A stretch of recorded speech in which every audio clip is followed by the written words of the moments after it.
अस्सलामुअलैकुम। तो गाइस, आज मैं आपको बताने वाली हूँ कि अगर आप फेडरल उर्दू यूनिवर्सिटी से ग्रेजुएट हैं तो आप डिग्री अपनी किस तरह से निकलवा सकती हैं। तो थोड़ा सा लंबा प्रोसीजर है, वीडियो को गौर से सुनिएगा, ठीक है, ताकि आपको परेशानी ना हो। तो चलें स्टार्ट करते हैं। हम हमारे फाइनल एग्ज़ाम यानी कि 8 सेमेस्टर हमारा कंप्लीट हुआ था, उसके 2 मंथ्स बाद हमने कंसोलिडेटेड मार्कशीट का वाउचर डाउनलोड करना है और फिर उसकी फ़ी पे करनी है, ठीक है। और जब वाउचर आपने पे कर लेना है वो अपने पास रखना है, उसकी फ़ोटोकॉपी अपने पास रखनी है। और इसके अलावा आपने अपनी यूनिवर्सिटी के सामने कोई भी शॉप होगी या फिर यूनिवर्सिटी से ही आपको एक फॉर्म मिलेगा, उसे हम कहते हैं क्लियरेंस फॉर्म, ठीक है। और उसी के साथ आपको एक और फॉर्म मिलेगा, वो होगा कंसोलिडेटेड मार्कशीट का, ठीक है। ये फॉर्म इस तरह का होगा। यूनिवर्सिटी की वेबसाइट पर जाकर भी आप डाउनलोड करके इसे प्रिंट आउट करवा सकते हैं। क्लियरेंस के लिए आपने इसे फिल करना है, अपना नाम लिखना है, वल्दियत लिखनी है, जमात लिखनी है और शिफ्ट लिखनी है, शोबा यानी कि डिपार्टमेंट लिखना है, ठीक है। इसी तरह नीचे सारा लिखना है और इसके बाद आपने अपने डिपार्टमेंट में इसे दिखाना है और उसके बाद आपने इसे लेकर जाना है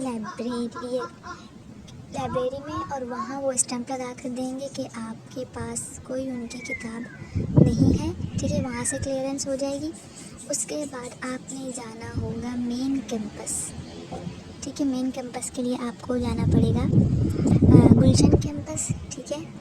वहाँ आप जाएंगे। ये दूसरा फॉर्म ये रहा कंसोलिडेटेड ट्रांसक्रिप्ट का। ये आपने नाम लिखना है, फिर नेम उर्दू में इंग्लिश उर्दू दोनों में लिखना है, वल्दियत लिखनी है, फादर नेम लिखना है, जेंडर लिखना है, एनआईसी नंबर लिखना है और पता वही लिखना है जो आपका है। इसके बाद फ़ोन नंबर आपने लिखना है, ठीक है। इनरोलमेंट नंबर जो आपका होगा वो लिखना है आपने और आखिरी सेमेस्टर का सीट नंबर लिखना है, ठीक है। 8 सेमेस्टर का इनरोलमेंट नंबर लिखना है और जिस ईयर में आपने इम्तहान दिया था वो लिखना है। आपकी टोटल सीजीपी का क्या बनी है वो लिखनी है आपने, ठीक है। जो चीज़ें आपको चाहिए कंसोलिडेटेड मार्कशीट के लिए, आपके पास आपका इनरोलमेंट कार्ड होना चाहिए, असल मैट्रिक का सर्टिफिकेट होना चाहिए, क्लियरेंस फॉर्म होना चाहिए जो आपको मैंने बताया था और उसकी फ़ोटोकॉपी होनी चाहिए, ठीक है।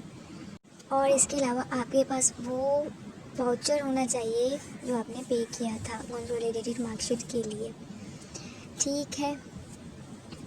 और इसके अलावा 8 सेमेस्टर की मार्कशीट आपके पास होनी चाहिए।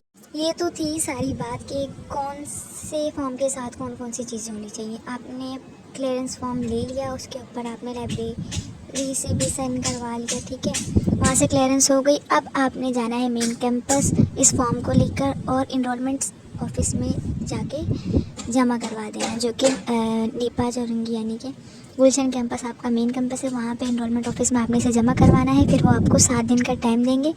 7 दिन बाद जाकर आपने ये रिसीव करना है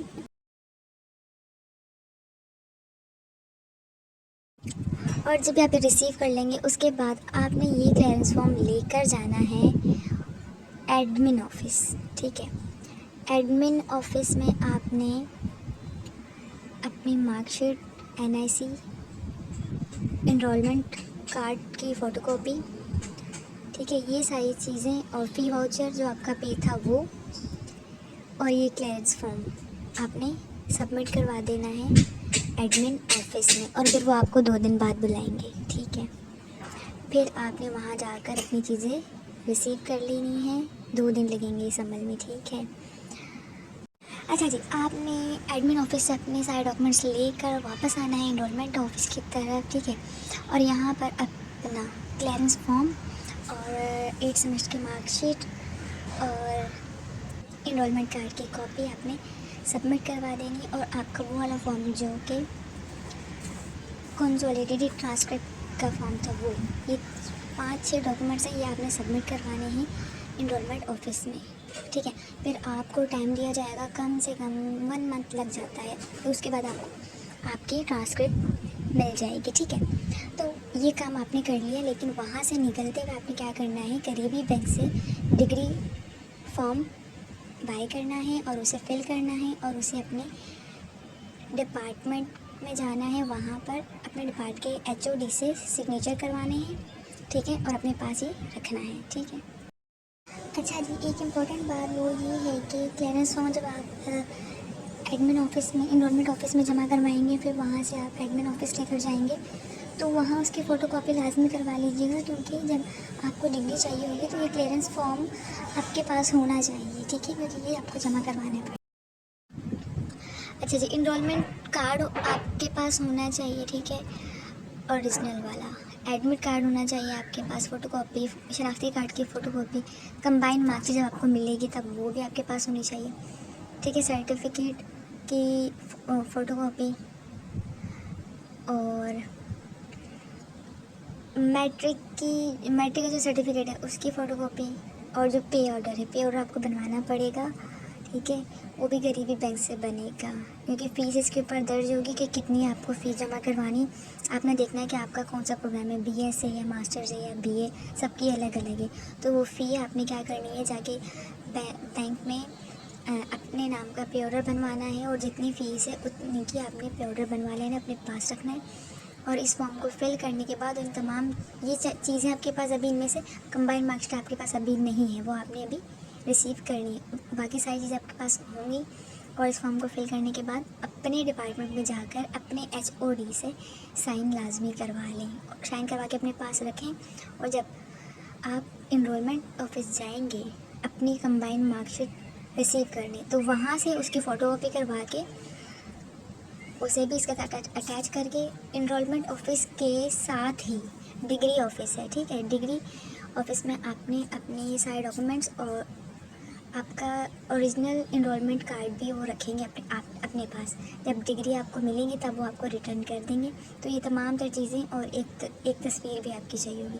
ये सारी चीज़ें आपने डॉक्यूमेंट्स वगैरह चैप्टर करके और पे ऑर्डर, ये सारी और इस तमाम चीज़ें आपने डिग्री ऑफिस में सबमिट करवा देनी है। और फिर आपको डिग्री मिलेगी 2 महीने बाद, ठीक है, 2 महीने बाद जाकर आपने अपनी डिग्री रिसीव करनी है। तो ये था प्रोसीजर। उम्मीद है समझ आया होगा। नहीं समझ आया तो दोबारा वीडियो को सुनिए ताकि कोई मुश्किल ना हो। Thank you very much.